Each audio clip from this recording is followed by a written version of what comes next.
Clara Whitmore, a young millionaire businesswoman. She has everything. Everything? Not really. For weeks, Clara had been receiving anonymous threats, letters on her doorstep, calls in the middle of the night, photos of her car, her office, even her bedroom window. Her assistant begged her to hire protection. Clara refused, until one message arrived that made her hands shake. "Tell the truth, or I will." That night, her assistant introduced her to the Bodyguard agency as best man. When Clara turned around, her heart stopped. It was Ethan Cole, her ex, the man she had loved 5 years ago. The man she had left without explanation. Ethan looked different now, stronger, colder, but his eyes were the same. Clara forced herself to smile. "Anyone but him," she said. Ethan's jaw tightened. "Trust me, I did not ask for this either." Her assistant whispered, "Clara, he is the best." Clara looked away. "Fine, but he works outside the room. I do not need him near me." Ethan said nothing.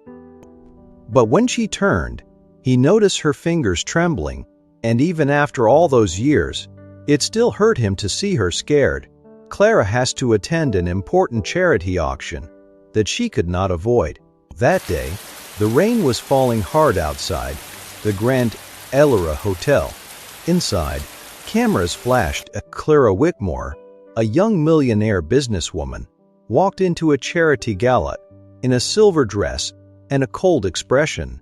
Everyone admired her, her beauty, her money, her confidence, but no one saw the fear behind her eyes. The gala began. Clara smiled for cameras, shook hands, and pretended nothing was wrong, but Ethan watched every shadow, every guest, every exit. Then, during the charity auction, the lights suddenly flickered. Clara froze. A waiter dropped a glass. Someone screamed. Ethan moved before anyone else. He grabbed Clara's hand, pulled her away from the crowd. "Stay behind me," he said. She tried to pull back. "Do not tell me what to do." He turned to her, eyes sharp. "Then stop pretending you are not afraid." Those words hit her harder than the threat. For a second, she was no longer the powerful Clara Whitmore. She was just the girl who once cried in Ethan's arms and believed love could save her. Security found no attacker that night.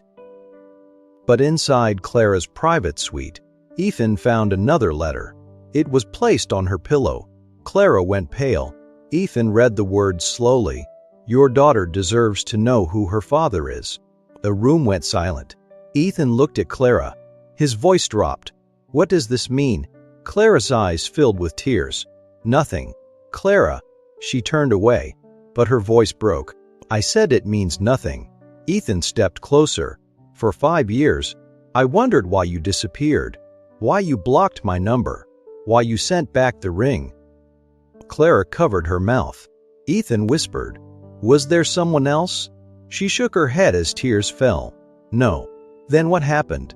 Before she could answer, a small voice came from the doorway. "Mommy." A little girl stood there, holding a stuffed rabbit. Ethan stopped breathing. The girl had Clara's face, but Ethan's eyes.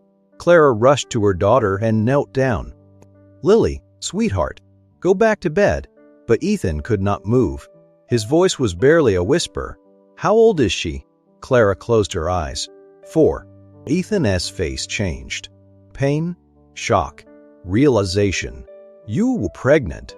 Clara cried silently. "I found out after your mother offered me money to leave you."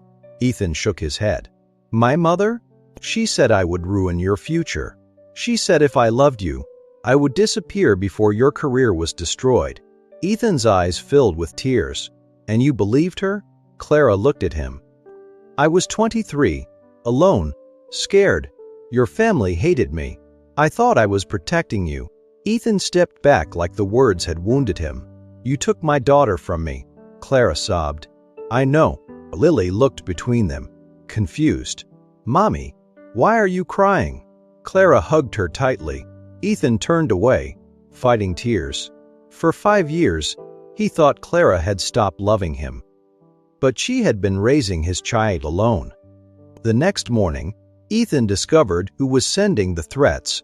It was his own mother as former lawyer. He had kept proof of the payment Clara was offered, and now he wanted money to stay silent. At the charity board meeting, the lawyer appeared in front of everyone. He smiled cruelly. Miss Whitmore has built her perfect image on lies. Clara stood frozen, the room filled with whispers. Ethan walked in holding Lilia's hand. Everyone turned. He stood beside Clara. The lawyer laughed. "You should be angry at her." Ethan looked at Clara, then at his daughter. "I was," he said. "But now I am more angry at the people who made a scared young woman feel like she had to choose between love and survival." The room went silent. Ethan placed the old documents on the table. "My mother's lawyer threatened Clara, paid her to disappear, then blackmailed her years later." The lawyer's smile vanished. Clara began to cry. Ethan turned to the board. "She did not hide my daughter because she was cruel. She hid because powerful people made her believe she had no right to stay." Then he looked at Clara. His voice softened. "But you should have told me," Clara whispered. "I know." Lily squeezed Ethan's hand. "Are you my daddy?" Ethan knelt slowly in front of her.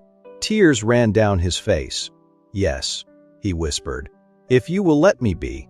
Lily looked at him for a moment. Then she wrapped her small arms around his neck. Ethan broke down completely. Clara covered her mouth, crying with joy. For the first time in 5 years, the three of them stood together, not perfect, not healed, but finally honest. Months later, Clara returned to the same hotel. This time, there were no threats, no secrets, no fear. She watched Ethan teach Lily how to dance in the empty ballroom. Lily giggled as she stepped on his shoes. Clara laughed through tears. Ethan looked at her and smiled gently. "I miss so much," he said. Clara whispered, "I am sorry." He walked closer. "You cannot give me those years back." Her eyes lowered. "But maybe," he said, "we can stop losing the ones ahead." Clara's tears became tears of joy. And when Lily ran between them and grabbed both their hands, Clara finally understood. Some love stories do not end when two people separate. Sometimes they wait quietly, behind pain, behind secrets, behind years of misunderstanding, until the truth is brave enough to come home. Would you forgive Clara for hiding the truth, or would the pain be too much? Comment your opinion below.